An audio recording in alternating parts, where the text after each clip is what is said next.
Hello, welcome to this week's Private Funds Update. I'm Sandra from SmartEsq, and today is Thursday, June 4th, 2026. Let's dive in. We begin with a critical update for private fund sponsors managing sovereign wealth capital. The IRS and Treasury have issued revised applicability dates and transition relief concerning the Section 892 proposed regulations originally released in 2025. By way of background, Section 892 provides a vital tax exemption for foreign governments on U.S. source investment income, provided the income is not derived from a commercial activity and the foreign entity is not a controlled commercial entity. The 2025 draft regulations introduced stricter standards for these definitions, raising concerns that many existing fund structures could inadvertently trigger taxable events for sovereign limited partners. This week's updated guidance addresses those structural concerns. Treasury is formally providing targeted grandfathering protection for investments executed prior to the finalization of the rules, alongside an extended transition period.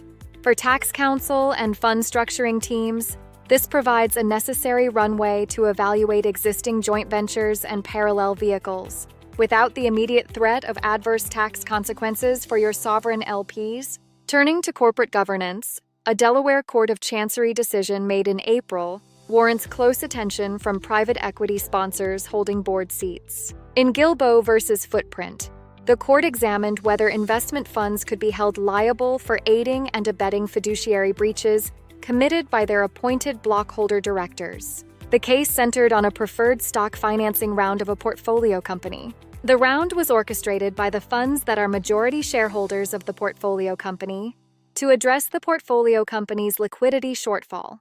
The plaintiffs, who are the minority shareholders, argued the terms were inherently conflicted and highly dilutive to them.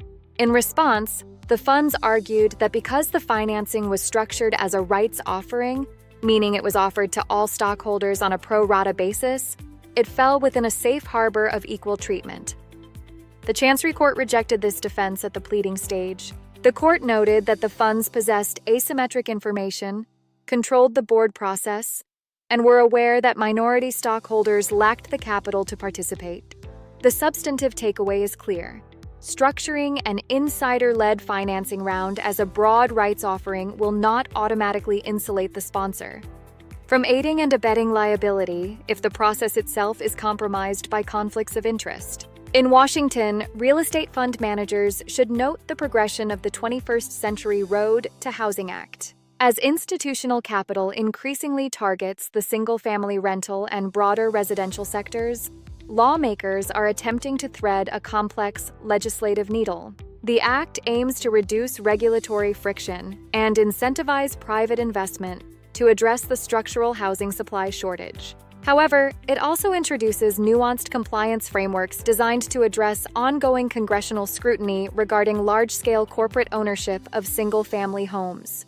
For institutional real estate platforms, the substance of the bill suggests a dual environment going forward: potential easing of local zoning and land use restrictions at the federal level, coupled with increased transparency and reporting requirements for institutional landlords. Sponsors raising residential strategies should monitor this legislation closely.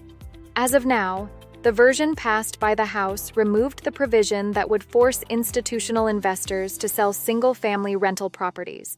But this version is still awaiting acceptance by the Senate. Finally, in cross-border M&A, Japan is moving to formalize a more rigorous foreign direct investment regime. A pending amendment bill to the Foreign Exchange and Foreign Trade Act, or FEFTA, would establish a screening framework comparable to the USCFI-US model.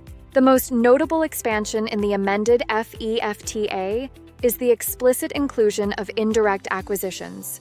This means a transaction between two non-Japanese entities can trigger a mandatory review if the target company possesses a Japanese subsidiary operating in a designated sensitive sector.